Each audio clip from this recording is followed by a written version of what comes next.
Hello there, you're with NDTV. I'm Maha Siddiqui. First up, the headlines. Day 3 and hunt for Khalistani leader Amritpal Singh continues. His father and 4 aides booked under the stringent National Security Act.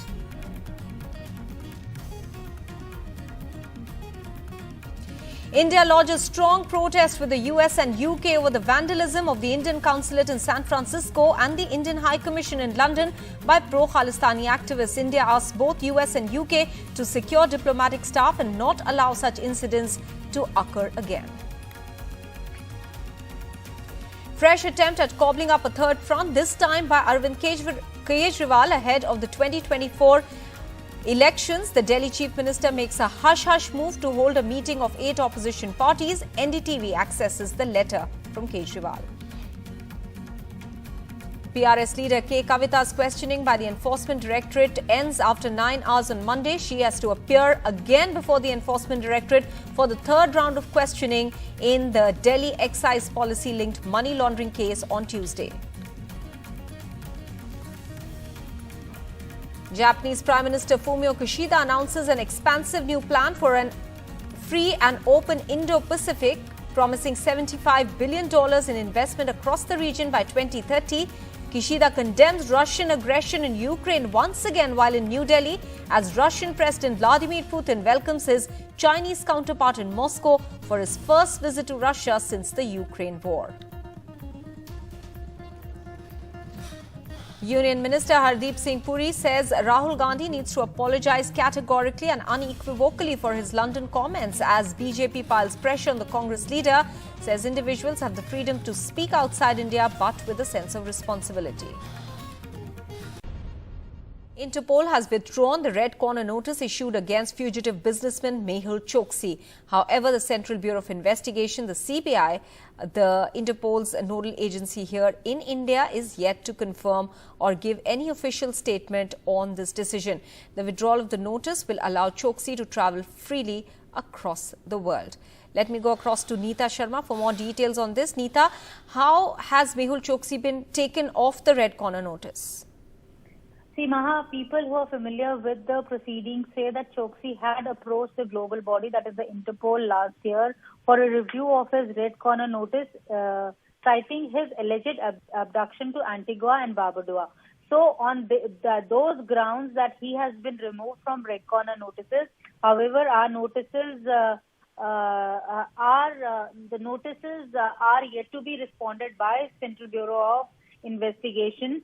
The CBI is yet to comment on it. They are very tight-lipped about it.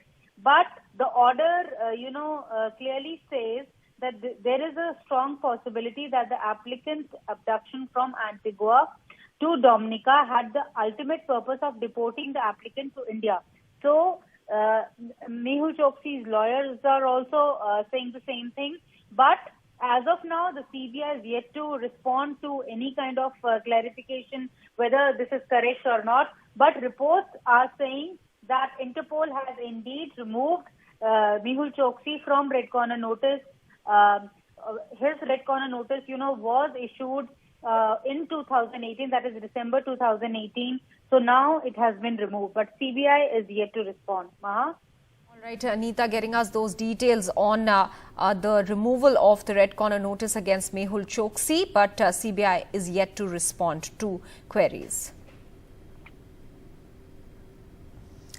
Let's move on now. And India has lodged a strong protest with the US over the vandalism at the Indian Consulate in San Francisco. India has conveyed its strong protest to the US, reminding the US government, it says in its statement, of the basic obligation by the host nation to protect the diplomatic staff. India says that it has asked the US government to take steps to prevent such incidents in future, also conveyed concern to the US State Department. Remember, this incident took place in the consulate in San Francisco. Now, in a meeting with the US Chargé d'Affaires in New Delhi, India conveyed its strong protest at the vandalism that was unleashed at the property of the Consulate General of India in San Francisco. The US government was reminded of its basic obligation to protect and secure diplomatic representation as per the Indian press release. It was asked to take appropriate measures to prevent the recurrence of such incidents. Our embassy in Washington, D.C. is what India says also conveyed the concerns to the U.S. State Department along similar lines. This was conveyed to the U.S. after pro-Khalistani activists vandalized the Indian consulate property in San Francisco, also using spray paint to say free Amritpal, the Khalistani leader.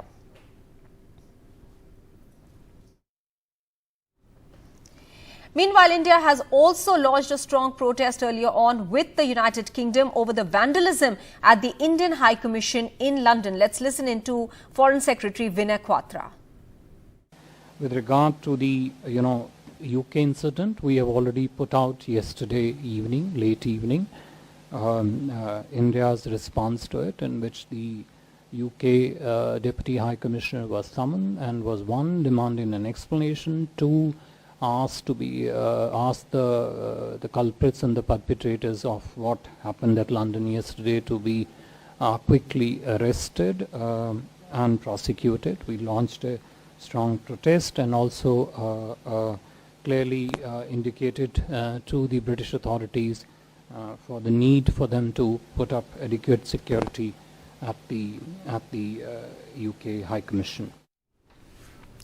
Now, as the chase for the pro-Khalistani leader Amritpal Singh entered day 3, his uncle Harjeet Singh and driver Harpreet turned themselves in at Punjab's Mehul. His father, along with 4 aides who were arrested earlier, have been booked under the stringent National Security Act, that's the NSA. The internet suspension in the state has been extended till Tuesday noon to prevent the spread of misinformation and rumours through social media.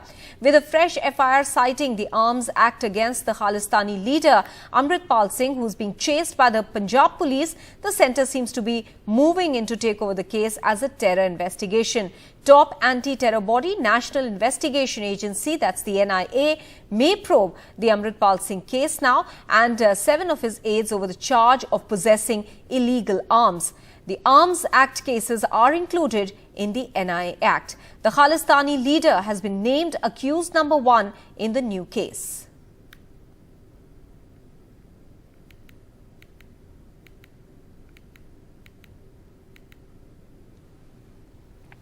Moving on now to some political stories. The Aam Aadmi Party chief Arvind Kejriwal has initiated efforts to bring together a third front. This will be a non-BJP, non-Congress alliance with an eye on 2024.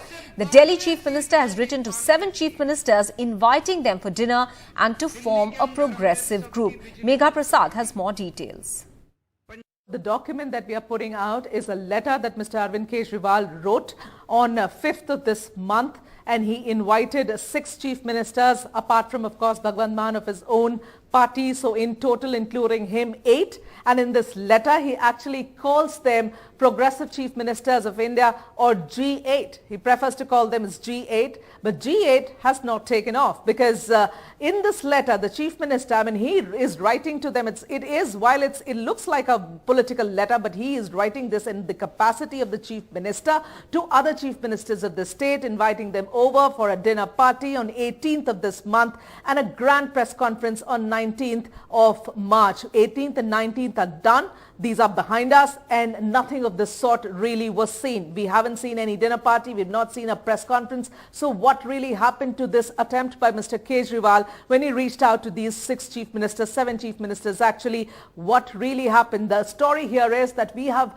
independent confirmation from at least 3 chief ministers' office from Telangana. We've been told that the chief minister had to decline and he was unable to go because of his ill health and all that's been happening back in his state. From Bihar, we've been told from sources in the Chief Minister's office that he was really busy with the assembly. He couldn't go. And of course, from Mamta, we've been told that she is busy right now, of course, traveling. She's going to meet the Chief Minister of Orissa, and only after that, maybe you'll have a response from them. So what really happened as far as this attempt by the Delhi Chief Minister to try and be at the center of what one can call, quote unquote, a third alliance or an attempt to a third alliance, where he's trying to reach out to all the non-BJP, non-Congress chief ministers, where he's inviting them to come over. Now, BRS leader Kavita's questioning by the Enforcement Directorate lasted for 9 hours on Monday. She has to appear again before the Enforcement Directorate for the 3rd round of questioning in Delhi excise policy linked money laundering case now on Tuesday.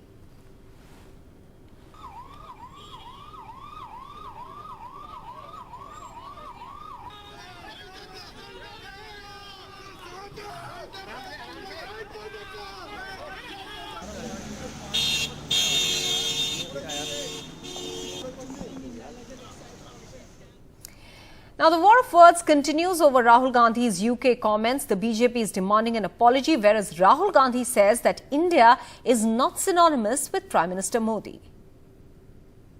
जो माननीय राहुल जी ने कहा है United kingdom में जाके, अगर वो light चीज को ना, he is asking for the dismantling of India, he is asking for regime change in India. यहाँ पे हम उनके जो भारत के वोटर है उनके साथ तो उनकी दाल गल नहीं रही. ठीक है, दोनों हाउसेज में मिला के जो आंकड़ा 100 पे नहीं पहुंचता. ओके, फिर यूके जाके कह रहे हैं और कैम्ब्रिज में जाके कह रहे हैं माइनॉरिटीज की हालत बड़ी खराब है, democracy is under threat India. क्या उनके वोटर को यहां लाएंगे? भाई साहब, मैं समझता हूं कभी कभी ये लक्ष्मण रेखा जो होती है ना, on fundamentals, where it comes to the unity and integrity of an India, if a political leader is hell-bent on questioning that, I think he needs to apologize. Now there is a confusion in the mind of the Prime Minister, of the BJP and of the RSS. They are under the impression that they are India. They think that they themselves are the whole of India. The Prime Minister is one Indian person. He is not India. No matter how delusional he might be, no matter how arrogant he might be, he is not this country. He is one individual citizen of this country. $75 billion for Indo-Pacific and the desire for closer India-Japan ties. Here's the full lowdown on Japanese Prime Minister Fumio Kishida's India visit, even as Chinese President Xi Jinping landed in Russia on the other hand.